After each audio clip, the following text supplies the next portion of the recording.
ॐ अज्ञानतिमिरान्धस्य ज्ञानाञ्जनशलाकया चक्षुन्मीलितं येन तस्मै श्रीगुरुवे नमः।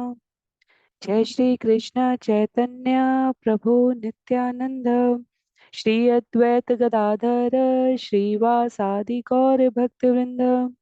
हरे कृष्ण कृष्ण कृष्ण हरे हरे, हरे राम राम राम हरे हरे, हरे कृष्ण कृष्ण कृष्ण हरे हरे, हरे राम राम राम हरे हरे। हरे कृष्णा। सभी भक्तों को सादर प्रणाम। चैतन्य चरितामृत सत्र 12 में सभी भक्तों का स्वागत है। हम सभी यहाँ पर कृष्णदास कविराज गोस्वामी द्वारा लिखित भक्ति वेदांता स्वामी श्रील प्रभुपाद द्वारा विवेचित चैतन्य चरितामृत जीवन जीने की अनंत शक्ति चेतना युक्त शक्ति के संबंधित कथा आदि लीला, मध्य लीला और अंत लीला 3 भागों में वर्णित श्रवण करने का प्रयास कर रहे हैं। वर्तमान में आदि लीला अध्याय 4, जहां श्री चैतन्य महाप्रभु के प्राकट्य के गुह्य कारण वर्णित किए गए हैं। हम सभी भाग 2 में चंद संख्या 26 से करीब आगे पढ़ने का श्रवण करेंगे। यदि बहुत ही संक्षिप्त पुनरावृत्ति के क्रम में जाएं तो कृष्णदास कविराज गोस्वामी द्वारा वर्णित बाह्य कारणों के पश्चात अध्याय संख्या 3 में अध्याय संख्या 4 विवेचित करती है वो गुह्य कारण, आंतरिक कारण, जिसके बारे में यहाँ उल्लेख है। श्रीमती राधा रानी भगवान से किस अर्थ में संबंधित है, कितने प्रकार से संबंधित है। वास्तव में गौर तत्व में राधा और कृष्ण जो सदैव से एक हैं, वो 2 रूप में व्यक्त होते हैं और गौर तत्व में पुनः एक हो जाते हैं। इसका यहाँ उल्लेख किया गया है।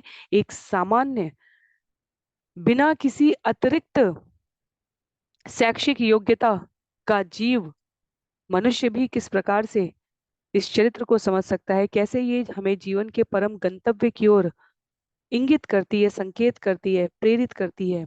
इन सब का यहाँ पर क्रमबद्ध तरीके से उल्लेख किया गया। तो यदि हम देखें, प्रथम 6 छंदों में प्रार्थना निवेदित है, मंगलाचरण है और इस चैतन्य चरितामृत की महिमा का वर्णन किया गया था।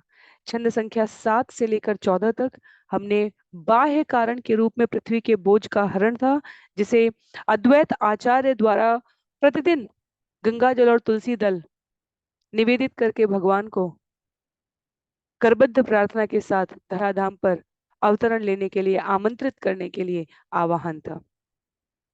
छंद संख्या 15 से जो हमने क्रम आरंभ किया था वह प्रेमानुग रागानुग भक्ति की बात थी। वैदिक और वैदिक भक्ति से ऊपर रागानुग भक्ति, जहां सहज स्वाभाविक रूप से जीवन की प्रत्येक गतिविधि कार्य निरूपण भगवान की प्रसन्नता के लिए। तो उसी क्रम में जिनके पास पुस्तक है वे पुस्तक का प्रयोग करेंगे और अन्य सभी की सुविधा के लिए मैं यहाँ स्क्रीन पर श्लोक प्रस्तुत करूंगी। हम सभी आदि लीला अध्याय 4 छंद संख्या 26 से श्रवण करेंगे।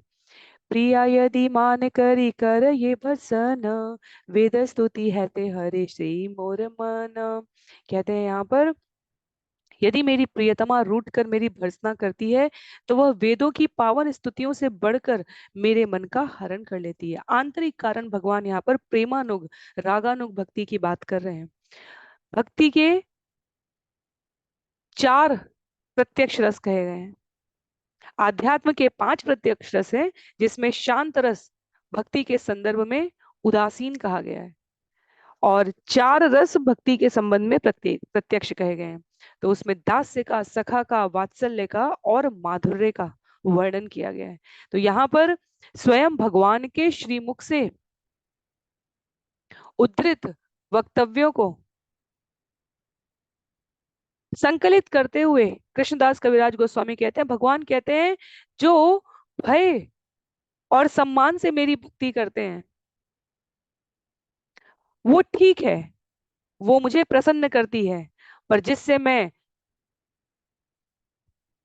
स्वयं को अत्यधिक आनंदमय स्थिति में पाता हूं वो क्या है? व्रजबालाओं का भगवान के प्रति किया गया शुद्ध अनुग्रह। आगे उल्लेख में बतलाया था उन्होंने, माता कभी कभी मुझे पुत्र के रूप में बांध देती थी, मुझे अत्यंत असहाय समझकर मेरा लालन पालन करती थी। भक्ति के ये प्रत्यक्ष रस बताए जा रहे हैं। मित्र शुद्ध मैत्री के कारण कंधों पर चढ़कर कहते थे, तुम किस तरह के बड़े व्यक्ति हो, तुम और हम तो समान हैं। और श्रीमती राधा रानी के संदर्भ में यहाँ कहा गया, यदि मेरी प्रियतमा रूठ कर मेरी भर्त्सना करती है तो वो वेदों की पावन स्तुतियों से बढ़कर मेरे मन का हरण कर लेती है। चैतन्य चरितामृत नित्य लीला में प्रवेशरत भगवान के भाव को यहाँ चैतन्य महाप्रभु ने भक्तों के समक्ष उनको आकर्षित करने के लिए इस भौतिक जगत से आध्यात्मिक जगत का कैसे अवलोकन किया जा सके, इसका संकेत करने के लिए वो स्वरूप धारण किया है। कहते हैं आचार्य यहाँ पर, भक्ति का विधि विधान निश्चित रूप से आवश्यक है। जिनके जीवन में अभी ईश्वर के प्रति सहज प्रेम नहीं जागृत हुआ है, पर जब सहज प्रेम जागृत हो चुका होता है तब सारे विधि विधान गौड़ हो जाते हैं। तब ईश्वर तथा भक्त के बीच शुद्ध प्रेम प्रकट होता है। हमने मैया यशोदा का, माता कौशल्या का, शची माता का यहाँ चैतन्य चरितामृत में हम श्रवण करेंगे। ऐसा ही सहज प्रेम प्रकट होता हुआ देखा है।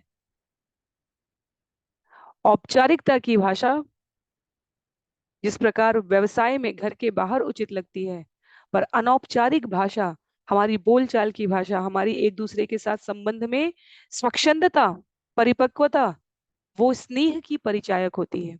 वैसे ही यहाँ पर भक्तिवेदांता स्वामी श्रील प्रभुपाद कहते हैं, जब भक्तगण अपने प्रियतम को अत्यंत आदर के पात्र के रूप में पूजते हैं तब स्वयं स्फूर्त प्रेम भाव का अभाव दृष्टिगोचर होता है। नवदीक्षित भक्तों के लिए वैदिक निर्देशों का पालन करना निश्चित रूप से आवश्यक है। तथापि ईश्वर के प्रति स्वयं स्फूर्त सहज प्रेम प्रदर्शित करने वाले भक्त रागानुग भक्ति प्राप्त कर चुके होते हैं और वो विधि भक्ति से कहीं अधिक श्रेष्ठ होते हैं। तो महिमा यहाँ पर व्यक्त की जा रही है भक्ति के स्तर में। जब जीव उच्च स्तर पर पहुंच चुका होता है तब वो भगवान के साथ कोई लेखा जोखा के साथ, कोई बही खाता नहीं संभाल के रखते हुए मैंने इतना किया इतने समय, वह हर श्वास प्रतिश्वास में भक्ति कितनी सहज हो जाती है वो दर्शाता है।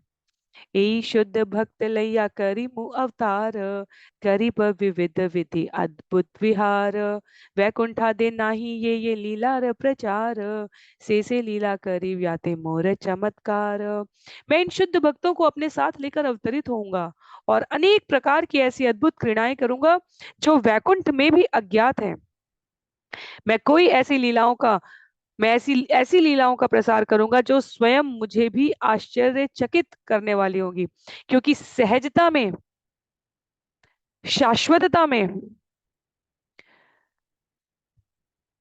जो स्वयं स्फूर्त लीला होगी, भगवान कहते हैं वो मैं निर्धारित करके नहीं करूंगा। और इसलिए चैतन्य चरितामृत के रूप में, चैतन्य महाप्रभु के रूप में, भगवान श्री कृष्ण के रूप में भगवान अपनी सर्वाधिक गुह्य लीलाएं प्रस्तुत करते हैं। ऐसी लीलाएं जो स्वयं भगवान तक को आकर्षित करती हैं। कहते हैं छंद संख्या 20 में, मोविषैर गोपी गणे रूपपति भावे, योग माया करी बेक आपन प्रभावे। योग माया के प्रभाव से गोपियों में यह भाव प्रेरित होगा कि मैं उनका उपपति हूं। तो योग माया भगवान की अंतरंगा शक्ति है, भगवान को भी जो आत्मविस्मृति करा सके, उन्हें दिव्य रस में स्थित उनके शुद्ध भक्तों के प्रेम का विषय बना सके, वो योग माया। और कहते हैं श्रील प्रभुपाद यहाँ सतर्क करते हुए प्राणियों को, पाठकों को, कि इस भाव की तुलना भौतिक काम वासना से कभी नहीं की जा सकती। शरीर संबंधित मनोविज्ञान लालसा का इससे कोई संबंध नहीं होता, यद्यपि बाह्य रूप से ऐसा ये प्रतीत हो सकता है। आध्यात्मिक विज्ञान की पर्याप्त शिक्षा प्राप्त किया हुआ जीव यह भली भांति समझ सकता है कि इस विराट भौतिक जगत में ऐसी कोई वस्तु नहीं है जो भगवान से भिन्न है, और भगवान अपनी ही शक्तियों के विस्तार में प्रकृति के कण कण में व्याप्त बहिरंगा, अंतरंगा और तटस्था शक्ति का आस्वादन कर रहे हैं यदि आंतरिक अंतरंगा लादनी शक्ति के स्तर पर, तो उसमें कोई भी भौतिक जगत की माया का प्रभाव नहीं है। तो इसे कोई सस्ता मनोरंजन समझकर नहीं पढ़ना है, नहीं सुनना है, और ना ही यदि इसको पढ़ने और सुनने के बाद हम किसी प्रकार की सस्ती मानसिकता विकसित करें तो वो श्रेष्ठकारी होगी।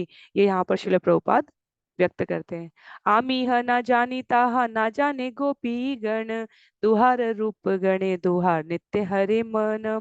इसे न तो गोपियां जान सकेंगी न मैं, क्योंकि हमारे मन सदैव एक दूसरे के सौंदर्य तथा गुणों पर मोहित रहेंगे। तो अंतरंगा शक्ति के प्रभाव में जैसे आध्यात्मिक जगत के अनेक अनेक वैकुंठ में नारायण अधिष्ठाता हैं और वहां जो भक्त निवास कर रहे हैं वो उनके समान रूप धारण किए हुए हैं। वहां भक्ति का स्तर विनिमय आदर आदर के स्तर पर हो रहा है। पर इन समस्त वैकुंठ ग्रहों के ऊपर गोलोक अर्थात कृष्ण लोक है, जहां आदि भगवान कृष्ण अपनी लादनी शक्ति को मुक्त प्रेम व्यवहार के रूप में पूर्ण रूप में प्रकट करते हैं।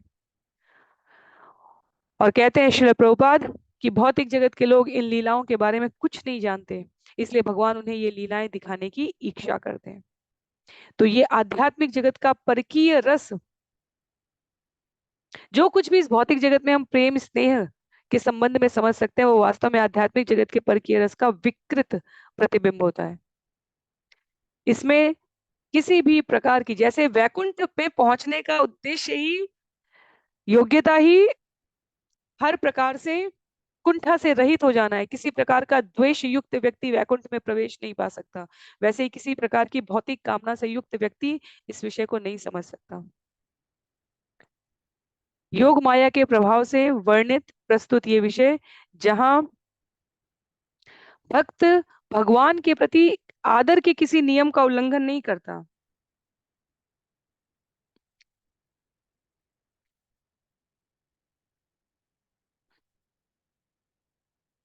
तथापि ऐसा कोई कार्य नहीं है जो भगवान के लिए करने को तैयार ना हो।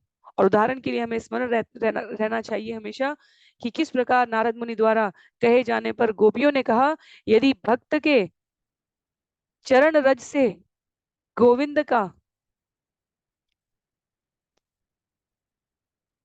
किसी भी प्रकार हित होता हो। सिर की पीड़ा का बहाना लेकर नारद मुनि गए थे कि भक्तों की चरण रज चाहिए। गोपियों ने कहा, हमें ये तो नहीं पता कि हम भक्त हैं कि नहीं, लेकिन व्रज में तो केवल रज की इतनी महिमा है कि वो राधा रानी के समकक्ष पूजी जाती है, क्योंकि गोविंद ने यहाँ अपने चरण रखे हैं। हम ये नहीं कहते हैं कि हमारे चरण रज हैं, ये तो गोविंद के ही चरण रज हैं। और भर भर के गोपियों ने व्रज रज में स्नान करना शुरू कर दिया।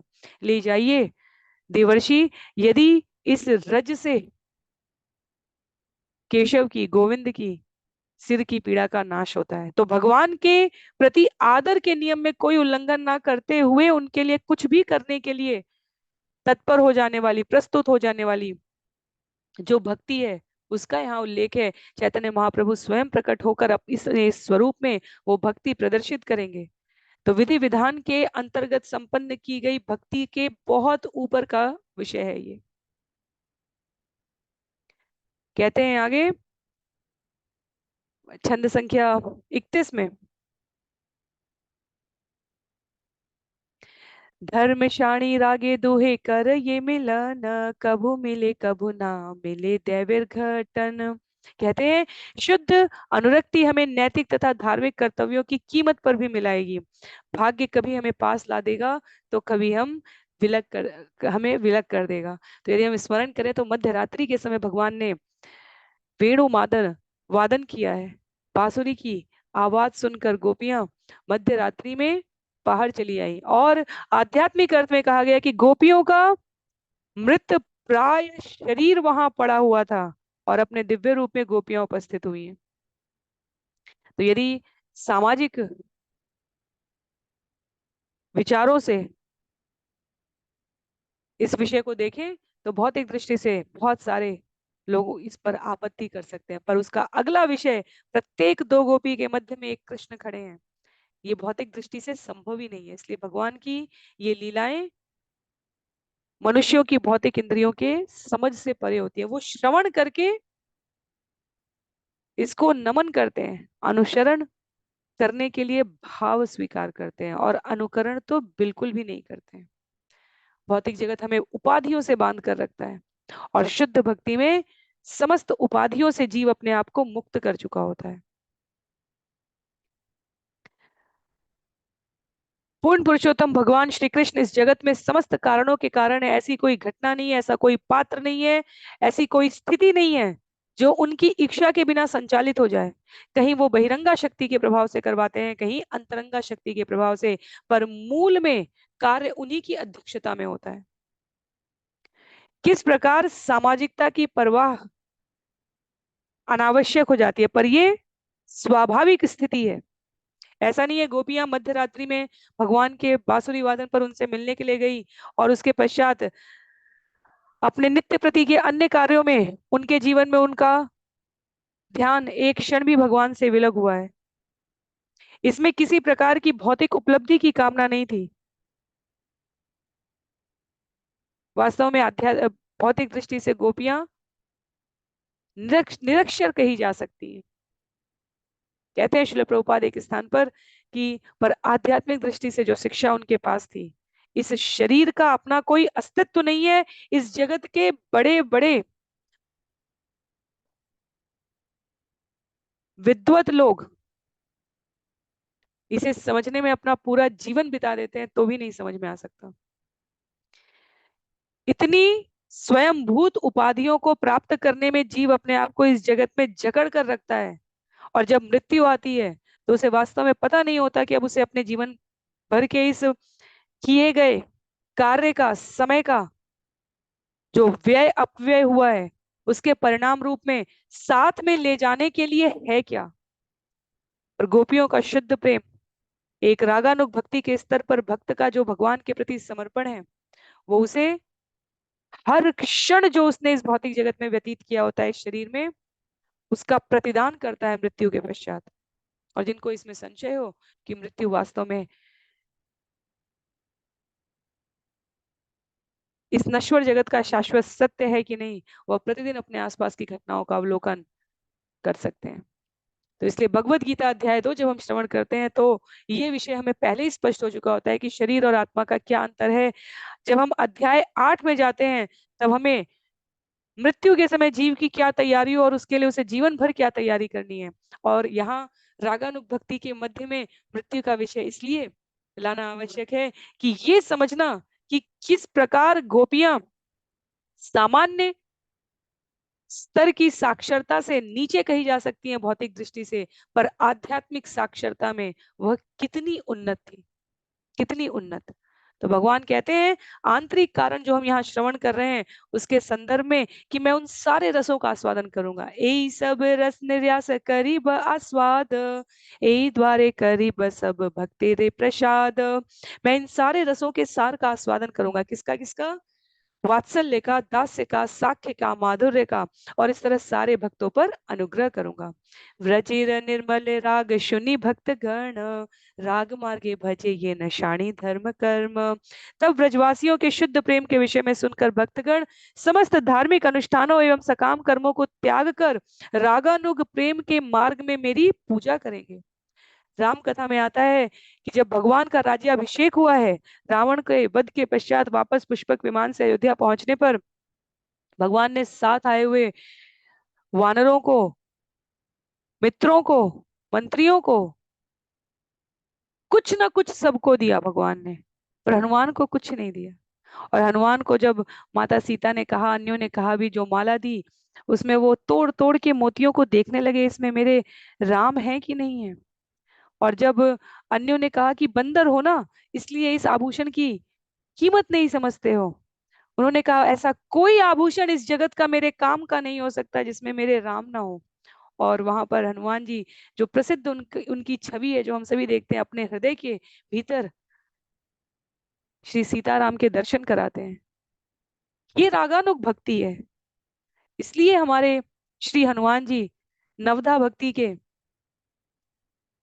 जो सिरमौर प्रतिनिधि बताए जा सकते हैं, उसमें दास्य रस के सिरमौर बताए जाते हैं। गोपियां कहती हैं, ऐसा कोई संबंध, ऐसा कोई धन, ऐसी कोई शिक्षा हमारे काम की नहीं जो हमें हमारे गोविंद के संबंध में विस्मरण करा दे।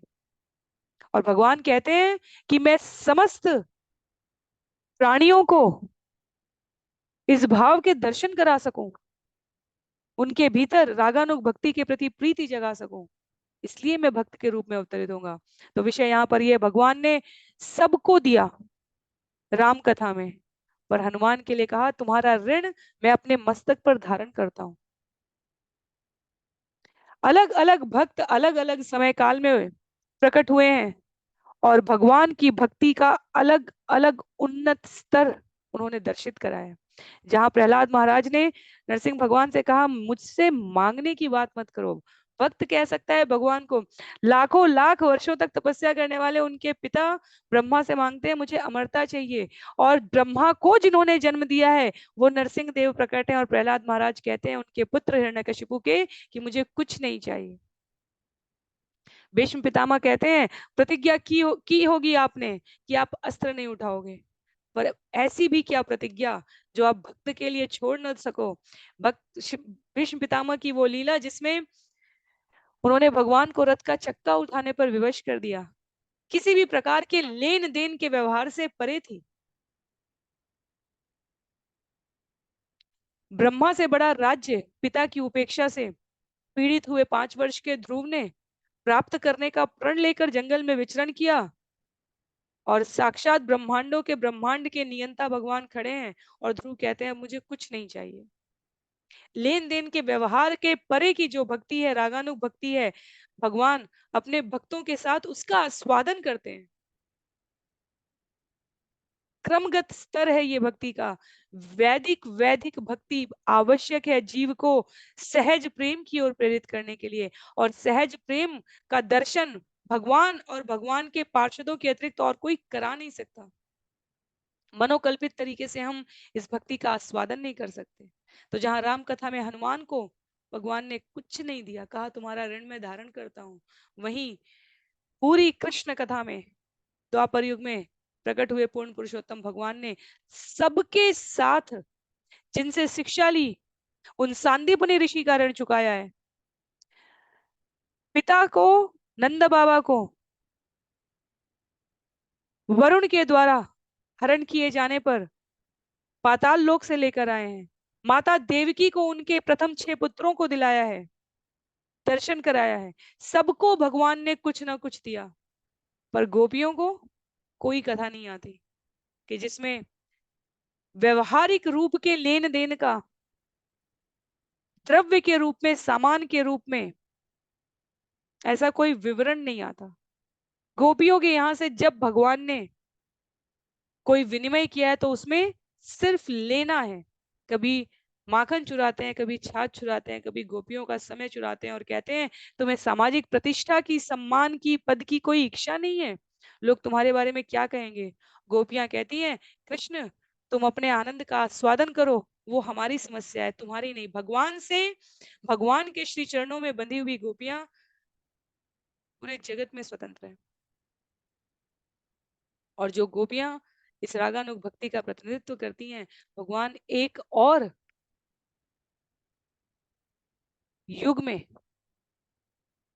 अवतार में स्वयं को प्रकट होकर पूरे जगत को गोपियों के द्वारा दर्शित प्रेम का आस्वादन कराते हैं। इसलिए यहाँ पर उल्लेख किया गया है कि व्रजवासियों के शुद्ध प्रेम के विषय में सुनकर जब भक्तगण समस्त धार्मिक अनुष्ठानों एवं सकाम कर्मों के ऊपर रागानुग भक्ति प्राप्त कर लेंगे, गोपियों के प्रति मेरा वही सबसे बड़ा उपहार हो जाएगा। आगे उल्लेख किया है अनुग्रहाय भक्तानां मानुषं देहमाश्रित भजते तादृशी क्रीणा या श्रुत्वा तत्परो भवेत्।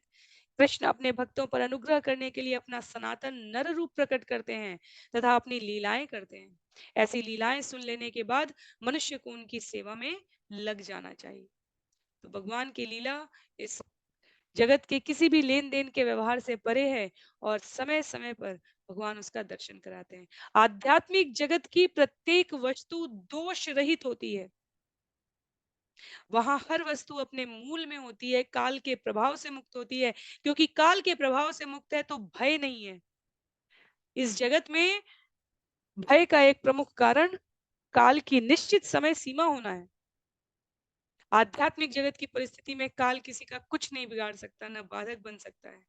वहां पूर्ण पुरुषोत्तम भगवान विभिन्न स्वरूप में अपनी अपनी स्थिति में उपस्थित नित्य मुक्त जीवों के द्वारा पूजे जा रहे होते हैं। और इस भौतिक शरीर में भक्ति मनुष्य के लिए सबसे उपयुक्त है। इसका प्रामाणिक प्रस्तुतिकरण करने के लिए वैवस्वत मनु के 28वें इस दिव्य युग चक्र में जब द्वापर में भगवान पूर्ण पुरुषोत्तम के रूप में प्रकट हुए हैं, तो अगले ही कलयुग में वह चैतन्य महाप्रभु के रूप में आकर स्वयं को मनुष्य रूप में प्रकट कर मानव समाज को सर्वाधिक कृपा प्रदान करते हैं। कैसे? ये साख्य दास्य वात्सल्य और माधुर्य के, और उसमें भी माधुर्य जो सर्वोच्च पूर्ण अवस्था है, उसका जीवों को दर्शन करा के। प्रभुपाद ने बहुत सुंदर यहाँ पर तात्पर्य लिखा है, बहुत लंबा तात्पर्य है। रूप गोस्वामी, जीव गोस्वामी, नरोत्तम दास ठाकुर अनेक अनेक आचार्यों के द्वारा उद्धृत पंक्तियों का उल्लेख करके, पर सहजता जो सार है वो ये कि जो भगवान की लीलाओं की दिव्यता, उनका रसास्वादन करने के इच्छुक हैं, उनको चैतन्य महाप्रभु की शरण, उनकी शिक्षा अवश्य ही ग्रहण करनी पड़ेगी।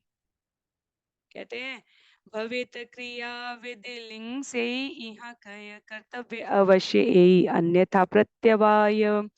यहाँ पर भवेत क्रिया अनिवार्यता के भाव में प्रयुक्त हुई है और ये बतलाती है कि इसे अवश्य किया जाना चाहिए। इसकी अवहेलना का अर्थ होगा कर्तव्य का परित्याग। अनिवार्यता के रूप का अर्थ है मनुष्य रूप में यदि हम शुद्धि, बुद्धि और पूर्णता प्राप्त करना चाहते हैं तो भक्ति आवश्यक रूप से करनी पड़ेगी, अनिवार्य रूप से करनी पड़ेगी।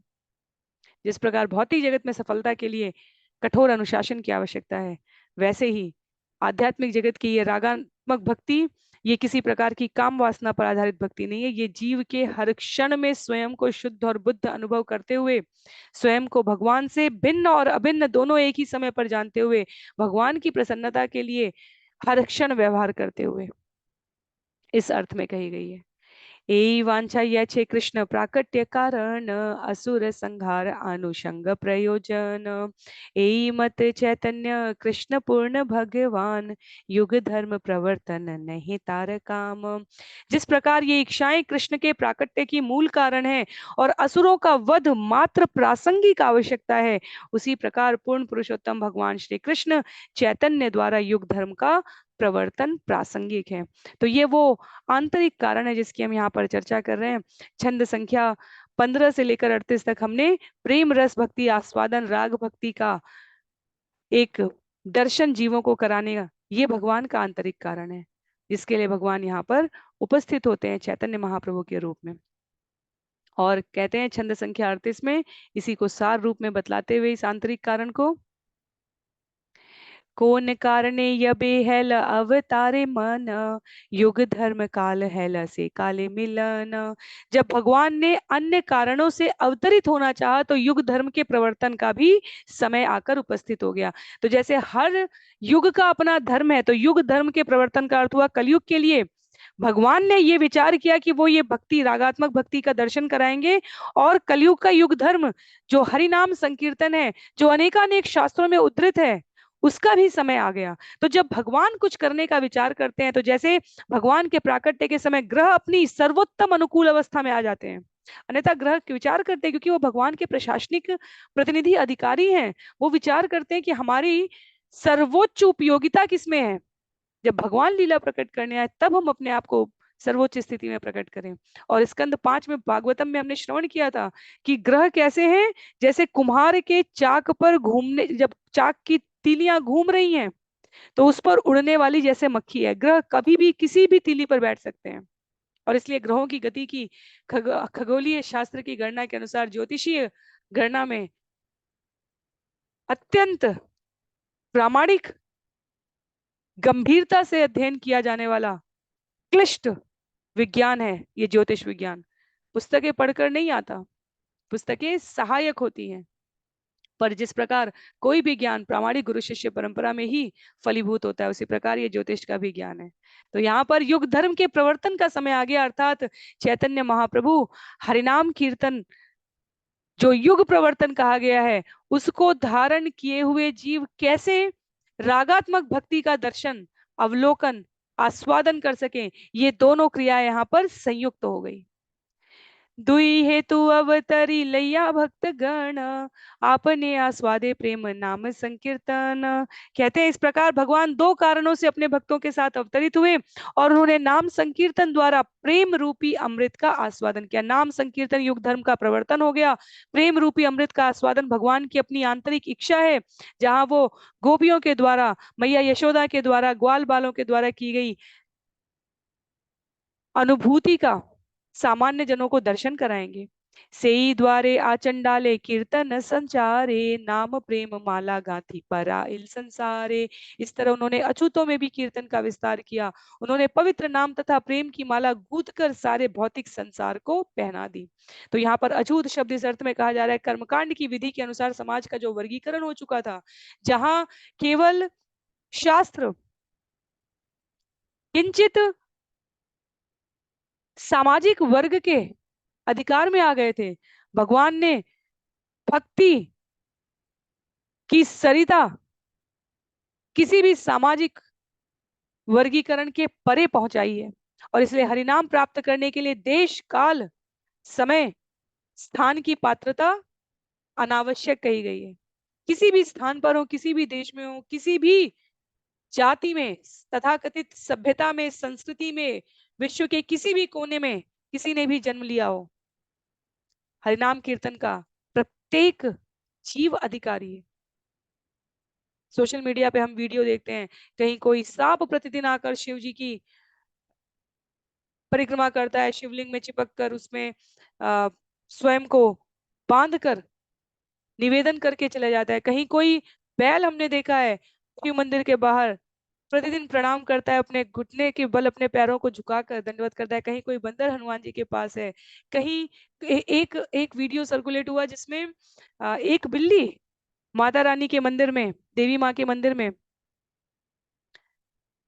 आती है और मूर्ति के चारों तरफ घूमती रहती है। योनि कौन सी है, शरीर कौन सा प्राप्त है, ये कम महत्व का है। हम भगवान की भक्ति के लिए प्राप्त समय का कितना सदुपयोग कर रहे हैं, ये सबसे अधिक महत्व का है। जीव विस्मृत नहीं करता, भक्ति एक जन्म से दूसरे जन्म तक स्थानांतरित होती है और वर्धन अवस्था में ही होती है, घटे हुए अवस्था में नहीं बढ़ती।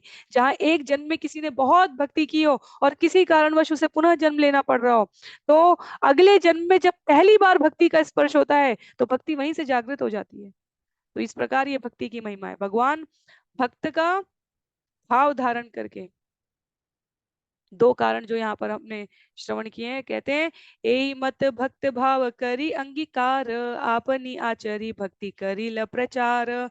इस प्रकार भक्त का भाव धारण करके उन्होंने भक्ति का प्रचार किया और साथ में स्वयं उसका अभ्यास भी किया। क्यों अभ्यास करने की आवश्यकता है? क्योंकि भगवान चाहते हैं कि मैं वो आस्वादन कर सकूं। चैतन्य महाप्रभु का भक्त रूप में अवतरित होने का कारण जो हम छंद संख्या 39 से लेकर 54 तक श्रवण करेंगे, ये जो दो कारण यहाँ उल्लिखित है, प्रमुख रूप से प्रेम आस्वादन और द्वितीय रूप से नाम संकीर्तन। तो अभी श्रीमती राधा रानी के भाव को नाम संकीर्तन से ऊपर प्रमुख रूप से प्रेम आस्वादन, उस भाव को धारण करने जा रहे हैं, उसका यहाँ उल्लेख है। तात्पर्य में लिखते हैं श्रील प्रभुपाद, जब रूप गोस्वामी वर्तमान इलाहाबाद प्रयाग में चैतन्य महाप्रभु से मिले थे, तो उन्होंने ये निवेदन करते हुए चैतन्य महाप्रभु को नमस्कार किया कि कृष्ण के अन्य सभी अवतारों से उदार ये चैतन्य महाप्रभु का अवतार है, क्योंकि वे कृष्ण प्रेम का प्रत्यक्ष वितरण कर रहे हैं।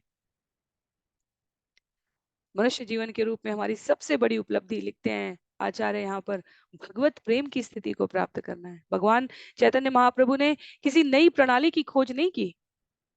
कई बार लोग सोचते हैं कि एक अलग पंथ, एक अलग संप्रदाय, एक अलग आध्यात्मिक सरिता है, ये नहीं। भगवान की भक्ति तो सहज स्वाभाविक है। पर स्वयं भगवान को अवतरित होकर उन्हें ये प्रस्तुत करना पड़ता है कि कैसे जीव स्वयं को भगवान को आत्मसमर्पण करेगा। वो अभ्यास क्लिष्ट नहीं, अत्यधिक सरल है। श्री कृष्ण गौरांग प्रभु के रूप में आकर सबके पास ये पहुंचा देते हैं। आगे उल्लेख आता है छंद संख्या 42 में, कह रहे हैं दास्य सख्य वात्सल्य आर ये श्रृंगार, चारी प्रेम चतुर्विध भक्त ई आधार। चार प्रकार के भक्त भगवत प्रेम के चार प्रकार के रसों के पात्र होते हैं। ये रस हैं दास्य, सख्य, वात्सल्य तथा श्रृंगार। इसे हमने श्रवण किया। निज निज भावे सबे श्रेष्ठ करी माने, निज भावे करे कृष्ण सुख आस्वादने। हर प्रकार का भक्त ये मानता है कि उसका भाव सर्वश्रेष्ठ है और इस प्रकार उस भाव में वह भगवान कृष्ण के साथ परम सुख का आस्वादन करता है। तो साख्य, दास्य, वात्सल्य और माधुर्य चारों श्रेणी के भक्त अपने आप में श्रेष्ठ हैं और परम सुख का आस्वादन करते हैं वो भगवान के साथ अपने इस लीला विनिमय में। तटस्था हईया मने विचार यदि करी, सब रस हते श्रृंगारी अधिक माधुरी। तटस्था हईया मने विचार यदि करी, सब रस हैते श्रृंगारे अधिक माधुरी। कह रहे हैं किंतु यदि हम तटस्थ होकर इन भावों की तुलना करें तो हम पाएंगे कि इनमें श्रृंगार रस ही अन्य सब मधुरताओं में सर्वश्रेष्ठ है। मैया यशोदा ताड़ना देती हैं, भगवान श्री कृष्ण रोने लगते हैं। मैया सोचती है कि मेरा लाला बहुत अधिक भयभीत हो गया, मुझे उसे इतनी भी अधिक ताड़ना नहीं देनी चाहिए। दास्य के रूप में तो भक्त सदैव भगवान की प्रसन्नता के लिए आकुल व्याकुल रहता है और साख्य के रूप में मित्र कभी कभी भगवान को अपने समकक्ष बताकर हास परिहास करते हैं। पर साख्य में भी हमने दर्शन किया है, जब जब विपत्ति आती है तब तब वो कृष्ण से कहते हैं कृष्ण तुम हो तो हमें कोई चिंता नहीं है। पर जब बात माधुर्य की आती है तब उसमें साख्य, दास्य, वात्सल्य तीनों एक सम्मिलित रूप से प्रेमी और प्रियतम के रूप में यहाँ पर लिखते हैं श्रील प्रभुपाद, कोई किसी से ऊंचा और नीचा ना होते हुए आधिकारिक रूप से क्रोध भी प्रकट कर सकते हैं और भगवान को मनाने के लिए विवश भी कर सकते हैं। यहाँ उल्लेख किया गया है छंद संख्या 45 में, यथोत्तरम असौस्वाद विशेषोल्लास समयपि रतिवासनया स्वाद्वी भासते कापि कस्यचित्। उल्लासमयी प्रेम विविध विभिन्न स्वादों में एक दूसरे से बढ़कर अनुभव की जाती है, किंतु जिस रति का स्वाद क्रमशः उच्चतम होता है वह माधुर्य रस के रूप में प्रकट होती है। तो भक्ति रसामृत सिंधु का ये श्लोक श्रील रूप गोस्वामी द्वारा उल्लिखित है, जिसे यहाँ पर कृष्णदास कविराज गोस्वामी यथारूप में प्रस्तुत करते हैं। कहते हैं आगे छंद संख्या 46 में, अतएव मधुर रस कही तार नाम, स्वकीया पर किया भावे द्विविध संस्थान। इसलिए मैं इसे मधुर रस कहता हूँ। इसके भी दो विभाग हैं, स्वकीय अर्थात विवाहित तथा परकीय अर्थात अविवाहित प्रेम। पर किया भावे अति रसिर उल्लास, व्रज विना इहार अन्यत्र नाही वास। पर किया मधुर भाव में रस की अत्यधिक वृद्धि होती है, ऐसा प्रेम व्रज के अतिरिक्त अन्यत्र कहीं नहीं मिलता है। तो पुनः ये किसी भी प्रकार की भौतिक इंद्रियों की तुष्टि का विषय नहीं है, यह भगवान की अपनी ही। कई बार प्रश्न आता है, कई बार प्रश्न आता है और लोग सुनते हैं, श्रवण करते हैं और फिर से विस्मृत कर जाते हैं। चैतन्य महाप्रभु ये अध्याय 4 चरितामृत जहां हम लीला कर रहे हैं, जहां हम लीला का श्रवण कर रहे हैं, वहां क्यों श्रीमती राधा रानी से भगवान ने विवाह नहीं किया है, इसकी तात्विक दृष्टि, इसकी लीला दृष्टि दोनों बताई गई है। तो क्योंकि ये आरंभिक अध्याय है जहां तत्व स्थापित किया जा रहा है, कथा इसके पश्चात आरंभ होगी, पर यहाँ इस अध्याय में भगवान के प्राकट्य के गुह्य कारण में हमें श्रवण करने का अवसर मिलता है। विवाह शब्द की उत्पत्ति सामाजिक अवधारणा में सुव्यवस्था, शिष्टाचार, अनुशासन, किसी भी प्रकार का व्यभिचार ना हो सके, अनाचार ना हो सके, इसलिए बनाया गया है। पर ये अर्थहीन है जब जिन दो व्यक्तियों का नाम लिया जाए वो वास्तव में एक दूसरे से अभिन्न हो। तो क्यों, यहाँ पर जब हम कारण देखेंगे तो उल्लेख आएगा कि क्यों राधा और कृष्ण का विवाह अनावश्यक था। जब हम विषय में आगे बढ़ेंगे, छंद संख्या 55 से जो विषय आरंभ होगा वहां उल्लेखित किया जाएगा। मंगलाचरण का 5वां श्लोक, राधा कृष्ण एक से दो होते हैं और पुनः एक होते हैं। तो श्रीमती राधा रानी का जो आध्यात्मिक स्थान है भगवान की शक्ति के रूप में, भगवान की सहचरी के रूप में, और सबसे बढ़कर स्वयं भगवान श्री कृष्ण के समकक्ष, जब चैतन्य महाप्रभु के संबंध में यहाँ हम कथा में श्रवण करेंगे तब इसका और परिचय प्राप्त होगा। तो कहते हैं, परकीय भाव रस में व्रज वधु गणे रे भाव निरवधि, तार मध्य श्री राधाय भावेर अवधि। श्रीमती राधा रानी का प्रवेश हो रहा है चैतन्य चरितामृत में। यह भाव व्रजवालाओं में असीम है। कौन सा? माधुर्य भाव, सर्वोच्च रस।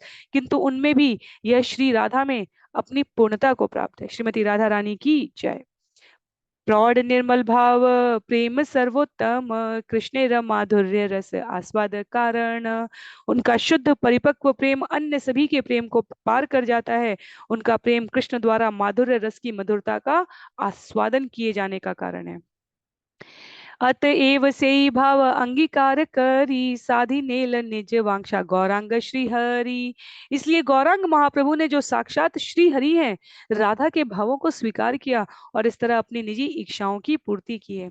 तो हम कई बार सुनते हैं भगवद इच्छा से भगवान अपनी प्रसन्नता के लिए, अपनी योजना के तहत अपनी लीला को प्रस्तुत करने के लिए कार्य करते हैं। तो जीव के रूप में, क्योंकि हम भगवान की तटस्था शक्ति के अंश हैं, हमें ये भाव आ सकता है यदि भगवान के पास इच्छा हो सकती है तो हमारे पास क्यों नहीं हो सकती। और वही ये कारण है जिसकी वजह से हम इस भौतिक जगत में हैं, इस मर्त्य लोक में आते हैं। हमारा अपना वास्तव में अस्तित्व जब तक हम भगवान से भिन्न मानकर रहते हैं तभी तक है।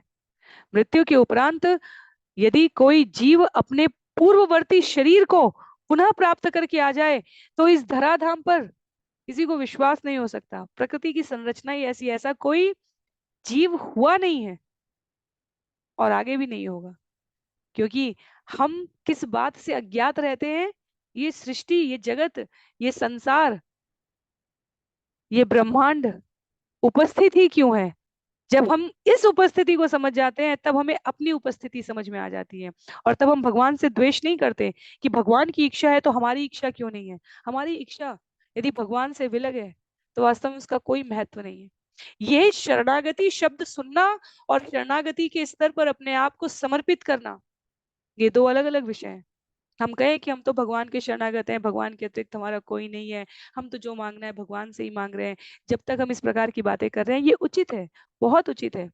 पर जब इसको प्रामाणिक रूप से स्पष्ट करने की बात आए तब ये हमारे व्यवहार में परिलक्षित होनी चाहिए। यहाँ ये सोचना कि भगवान की इच्छा है तो हमारी इच्छा क्यों नहीं है, यदि हमारे क्षण में मन में ये एक क्षण के लिए भी विचार आता है तो ये भी अपने आप में इस बात का पूरक है कि अभी हम शुद्ध भक्ति के स्तर पर नहीं है। भगवान की इच्छा है सच्चित आनंद भगवान अपनी लादनी शक्ति श्रीमती राधा रानी के भाव को स्वीकार करना चाहते हैं, उसको अनुभूत करना चाहते हैं। और इसलिए श्री कृष्ण के समकक्ष उनकी शक्ति की स्वरूपिणी भक्तों की सिरमौर शिरोमणि श्रीमती राधा रानी है। उनके स्वयं के भाव की प्रतिमूर्ति श्रीमती राधा रानी है। तो इसलिए गौरांग महाप्रभु के रूप में चैतन्य महाप्रभु, गौरांग शब्द यहाँ चैतन्य महाप्रभु के लिए प्रयोग किया जा रहा है, एक प्रकार का विशेषण है और ये पूर्ण पुरुषोत्तम भगवान श्री कृष्ण का ही एक नाम है। तो भगवान आंतरिक कारण में जो व्यक्त कर रहे हैं वो क्या है? परकीय रस की सर्वोच्च अवस्था का आस्वादन करने के लिए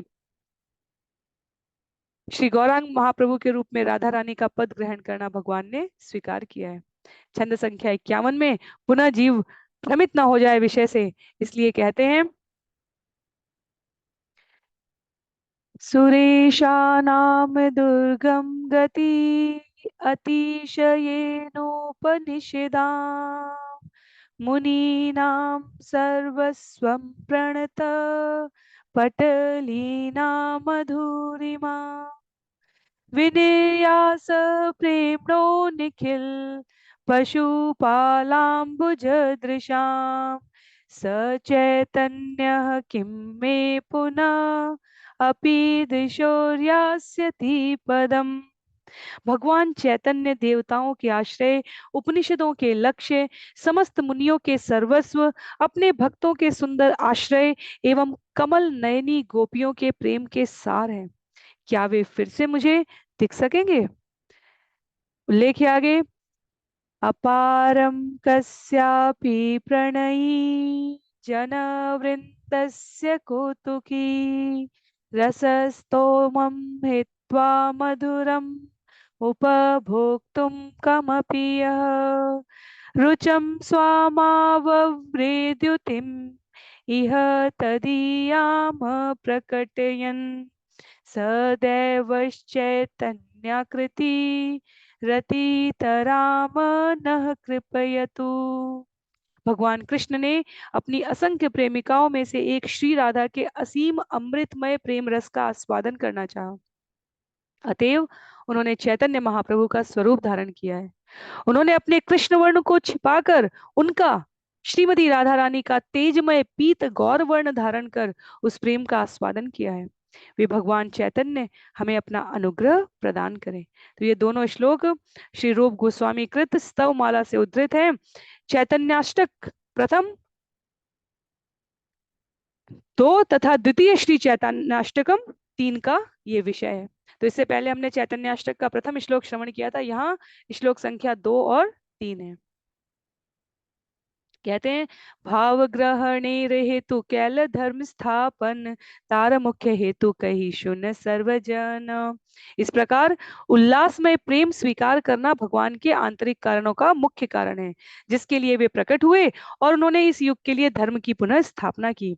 अब मैं उस कारण की व्याख्या करूंगा। तो अब विस्तार रूप में बता रहे हैं कि कृपया हर कोई सुनो।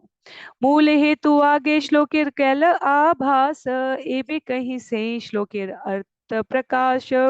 उस श्लोक के विषय में संकेत करने के बाद जिसमें भगवान के अवतार लेने के प्रमुख कारण का वर्णन हुआ है, अब मैं उसका पूर्ण अर्थ प्रकट करूंगा।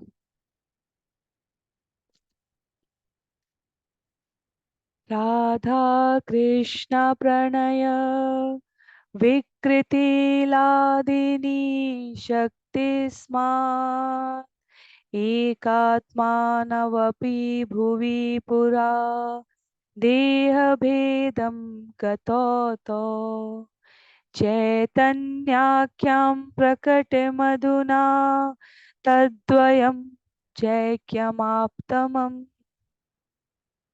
राधा भावद्युति सुवलितं नौमी कृष्ण स्वरूपम। तो ये मंगलाचरण के जो प्रथम 14 श्लोक थे, उनमें ये 5वां श्लोक है। कह रहे यहाँ पर श्री राधा और कृष्ण के प्रेम व्यापार भगवान की अंतरंगा लादनी शक्ति की दिव्य अभिव्यक्तियां हैं। यद्यपि राधा तथा कृष्ण अपने स्वरूपों में एक हैं, किंतु उन्होंने अपने आप को शाश्वत रूप से पृथक कर लिया है। अब यह दोनों दिव्य स्वरूप पुनः श्री कृष्ण चैतन्य के रूप में संयुक्त हुए हैं। मैं उनको नमस्कार करता हूँ, क्योंकि वे स्वयं कृष्ण होकर श्रीमती राधा रानी के भाव तथा अंग कांति को लेकर प्रकट हुए हैं। तो ये श्लोक हमें स्मरण रहना चाहिए। वास्तव में ये श्लोक हमें स्मरण रहना चाहिए, क्योंकि ये भगवान श्री कृष्ण और श्रीमती राधा रानी की दिव्य आध्यात्मिक स्थिति को व्यक्त करते हैं। जिस प्रकार किसी भी विषय को समझाने के लिए उसका जो गुरु होता है, वो स्वयं उस विषय को उदाहरण सहित प्रस्तुत करता है।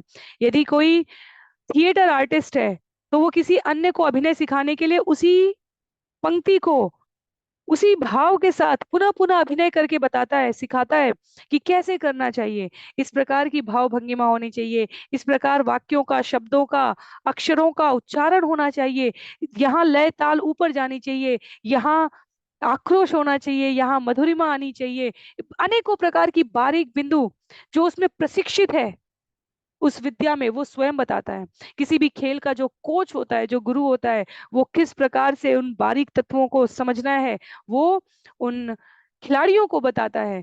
किसी भी विषय का जो ज्ञाता है, पठनीय विषयों का, उसने किस प्रकार कौन सा प्रयोग किया है, कौन सा कार्य किस प्रकार करने से, भोजन बनाने के कार्य में भी कौन सी बारीकियां हैं, केवल विधि को पढ़ के यदि हम बनाने चलेंगे, कितना आकार, एक गुलाब जामुन भी बनाना है जिसे इस्कॉन का, अंतर्राष्ट्रीय कृष्ण भावनामृत संघ का बुलेट कहा जाता है, ऐसी गोली जो जीव के जीवन में केवल भौतिक दृष्टि से मधुरता नहीं लाती। चैतन्य भक्तिवेदांता स्वामी श्रील प्रभुपाद अपने आरंभिक दिनों में प्रतिदिन केंद्र के बाहर गुलाब जामुन बनाकर एक बड़े पात्र में रखते थे, और कई भक्तों का अपना स्मरण है कि उन्होंने अ, इसे गोलोक धाम का प्रसाद समझा। तो कहने का भाव यहाँ पर यह है कि जो जिस विषय में पारंगत है वही वो विषय किसी अन्य को बता सकता है, इसमें किसी को दुविधा नहीं हो सकती भौतिक दृष्टि से भी समझने के लिए। उसी प्रकार सभी प्रकार के आनंद के आगार तो स्वयं भगवान है। जब तक वो अपने आप को ही प्रस्तुत नहीं करेंगे तब तक जीव उसको अनुभूत नहीं कर सकते। तो राधा और कृष्ण अलग नहीं, एक हैं।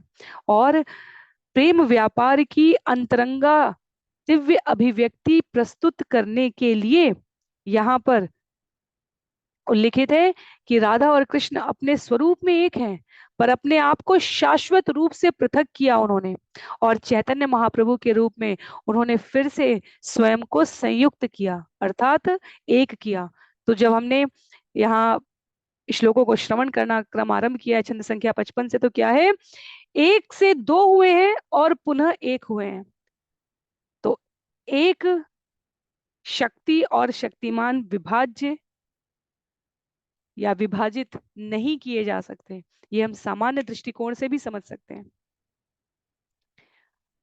तत्व दृष्टि से ये यहाँ पर उल्लेख है कि क्यों राधा कृष्ण का पृथक होना या उनका संयुक्त होना सामान्य जीवों को केवल प्रेम रस का, दिव्य प्रेम रस का, जिसमें किसी भी भौतिक शरीर के आकर्षण की, काम वासना की, लिप्सा की बात नहीं की जा रही है, जिसमें दिव्य अनुभूति की, जहां जीव अपने आप को पूर्णतया भगवान की सेवा के लिए प्रस्तुत कर सकता है, उस संदर्भ में ये वक्तव्य है। और वो दर्शन कराने के लिए स्वयं भगवान अपने आप को प्रस्तुत करते हैं।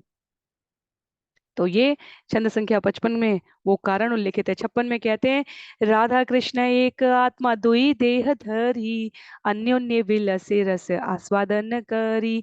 राधा तथा कृष्ण एक ही हैं, किंतु उन्होंने दो शरीर धारण कर रखे हैं। इस प्रकार वे प्रेम रस का आस्वादन करते हुए एक दूसरे का उपभोग करते हैं। बहुत विस्तृत तात्पर्य है यहाँ पर सरल शब्दों में जो उल्लेखित किया है श्रील प्रभुपाद ने, वो कहते हैं, इन दोनों महान व्यक्तियों के रहस्य को समझने के लिए एक महान आध्यात्मिक अंतर्दृष्टि चाहिए। एक व्यक्ति दो रूपों में आनंद भोग रहा है। श्री कृष्ण शक्तिमान है और श्रीमती राधा रानी अंतरंगा शक्ति है। वेदांत दर्शन के अनुसार शक्ति तथा शक्तिमान में कोई अंतर नहीं है, दोनों एक हैं। इन दोनों में अंतर नहीं किया जा सकता, जिस प्रकार अग्नि को उष्मा से पृथक नहीं किया जा सकता। विचार करके देखते हैं, अग्नि कभी ठंडी नहीं होती। अग्नि से जिस प्रकार उष्मा को पृथक नहीं किया जा सकता, अग्नि यदि शक्तिमान कहा जाए तो उष्मा उसकी शक्ति है। पूर्ण पुरुषोत्तम भगवान श्री कृष्ण शक्तिमान है, तो श्रीमती राधा रानी वो शक्ति है, अंतरंगा शक्ति है। यहाँ लिखा है श्रीमती राधा रानी भगवान की वो अंतरंगा शक्ति है जो भगवान के आनंद को हर क्षण बढ़ा रही है।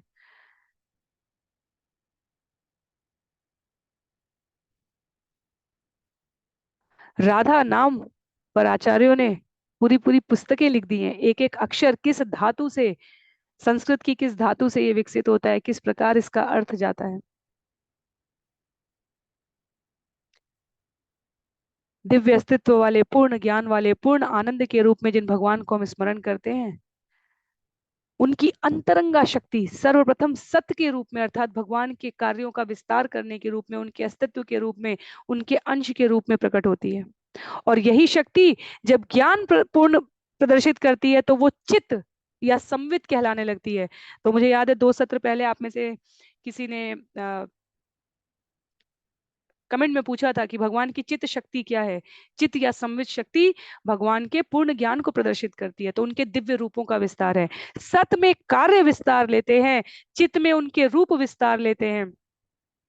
और जब वही शक्ति आनंद प्रदान करती है तो वो लादनी शक्ति कहलाती है। तो सत चित आनंद, सत में कार्य है, चित में ज्ञान रूप है, दर्शन है, और आनंद में लादनी शक्ति है। तो अपनी अंतरंगा शक्ति को जब सच्चित आनंद भगवान कहे गए हैं, तो वो अंतरंगा शक्ति का जो तीन विभाग है, सत चित और आनंद, उसमें आनंद तत्व लादनी शक्ति का विस्तार है। कहते हैं यहां पर, सेई दुई एक एबे चैतन्य गोसाई, रस आस्वादिते दोहे हैला एक ठाई। अब वे रसास्वादन हेतु श्री चैतन्य महाप्रभु के रूप में एक शरीर में प्रकट हुए हैं। सच्चित आनंद, कार्य भी होगा, रूप का दर्शन भी होगा। चैतन्य महाप्रभु अलग अलग भक्तों को अलग अलग दर्शन कराते हैं। वो नरसिंह देव के रूप में भी प्रकट हुए हैं, वो मुरारी गुप्त के लिए, क्योंकि वो हनुमान जी के प्रच्छन्न स्वरूप में आए हैं, तो वो वहां पर उनको राम रूप का भी दर्शन कराते हैं, वारा रूप का भी दर्शन कराया चैतन्य महाप्रभु ने, अनेक अनेक रूप। तो कार्य भी करेंगे, रूप का भी दर्शन कराएंगे, और लादनी अंतरंगा आनंद शक्ति को भी यहाँ पर चैतन्य महाप्रभु प्रस्तुत करते हैं। तो रसास्वादन करते हुए चैतन्य महाप्रभु के रूप में उनकी अंतरंगा शक्ति के ये तीनों प्रकार उपस्थित रहेंगे। हम जो श्रवण कर रहे हैं विषय, वह श्री कृष्ण की शक्ति रूप श्रीमती राधिका रानी। और छंद संख्या 55 से 100 का ये वर्गीकरण हमारे लिए बहुत महत्व का है, क्योंकि श्रीमती राधा रानी का स्थान क्या है? लादनी शक्ति, अंतरंगा शक्ति में लादनी शक्ति, जो पूर्णतया भगवान की रसास्वादन आनंद में लीला को अभिव्यक्त करती हैं, वो श्रीमती राधा रानी है।